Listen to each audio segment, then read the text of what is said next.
Looking to upgrade to the new Weber Genesis? Then this could be the video for you.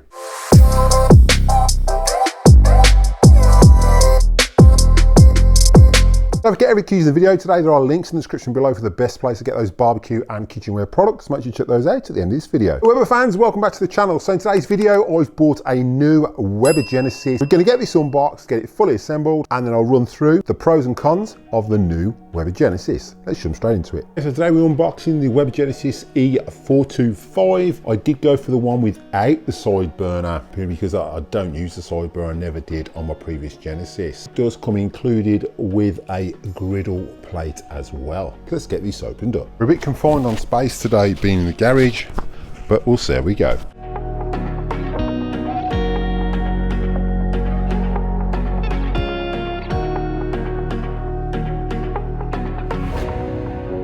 Okay, so we've got the owner's manual and an assembly guide as well.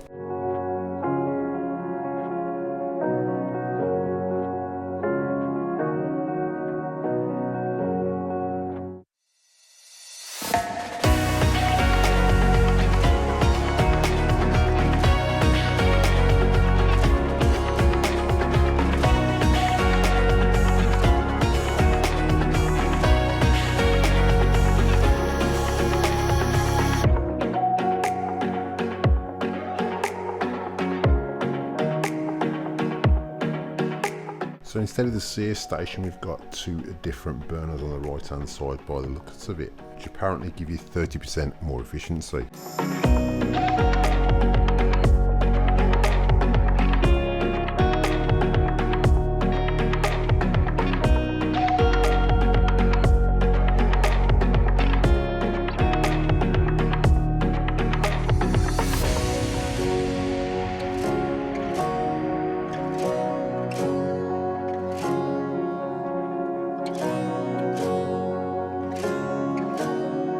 All your fixings are in this box. It's just that little packet, and they're labelled A to D. So you get a spanner in there, and you get package A, B, C, D and E, and we're going to use packet A.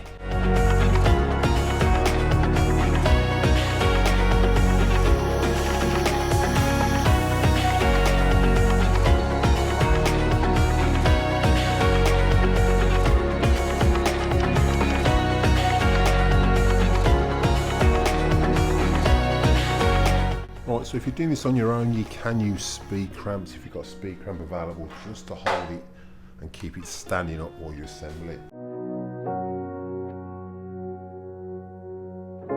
Now on our side panel with the yellow mark to match the yellow mark. Okay, so they should line up as you can see. So line your panels up and hook them on so you've got the two yellow marks.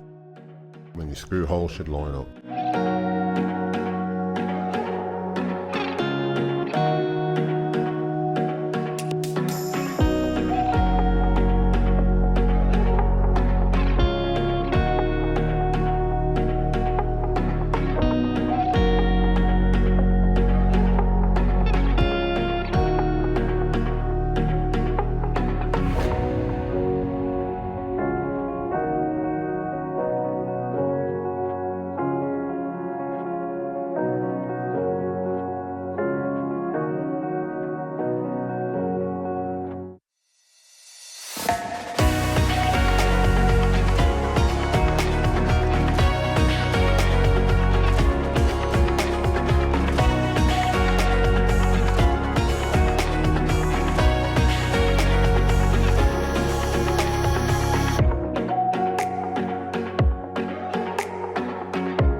Right, so now we've got that Weber Genesis fully assembled. Let's quickly have a look at the new benefits of the Weber Genesis. Right, so compared to the other one, we've got the new style wheels on there with the brakes on the front. It's a lot easier to push around. Obviously at the moment I can't do that outside because we've got no perimeter paving. And always we've got that gas bottle indicator, so that's going to let you know when your gas is getting low, which is a reasonable addition to it. So your gas bottle is not stored on the outside anymore. So then we've got our basic 4 burners. We've got a separate ignition here now, which is different, where you used to have to ignite it off the actual dials. These dials don't light up, so that's another negative for me. So if you're using it at night time, these dials do not light up. They look like they should do, but they don't. Because we haven't got the side burner, this table part comes out, and you can slot in chopping boards, washing up racks and stuff like that to this. That's a pretty good system by Weber, taking advantage of that system where this pops out. It's all stainless steel as well. You don't get any stainless steel protection like you used to with the old Webers, but this also slots down, so you can lift this up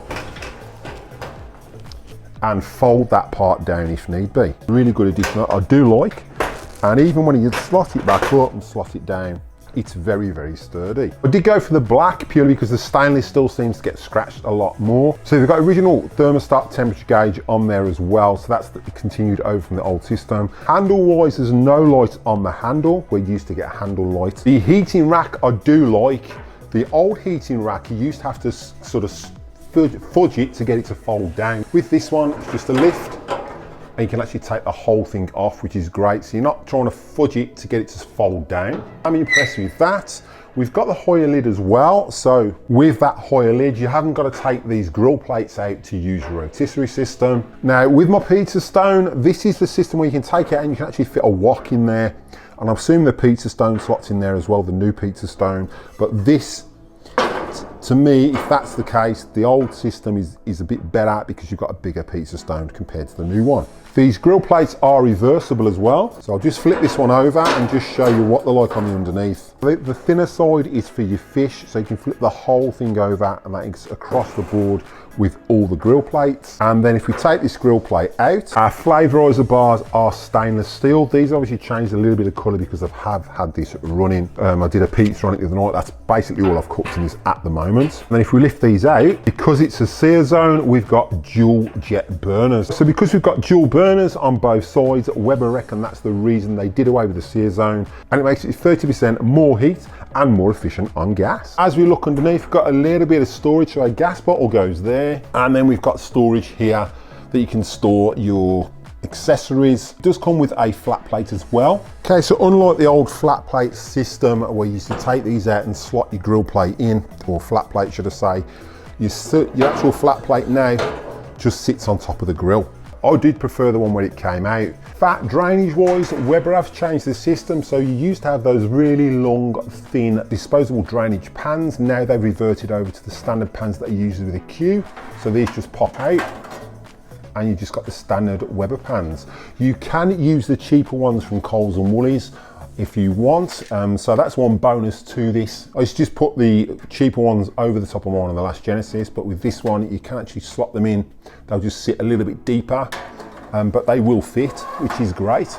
Don't forget, every key in the video today, there are links in the description below for the best place to get those barbecue and kitchenware products. Make sure you check those out at the end of this video. Also enjoyed the unboxing and setup of the Weber Genesis 425. I will be doing a follow-up review of this over the next couple of months. I'll see how I go with it. I think we're gonna have some great recipes coming in the near future on the Weber Genesis. There's plenty more product reviews and recipes coming on the BBQ. So I want to thank you for watching. Happy grilling, and I'll catch you next one.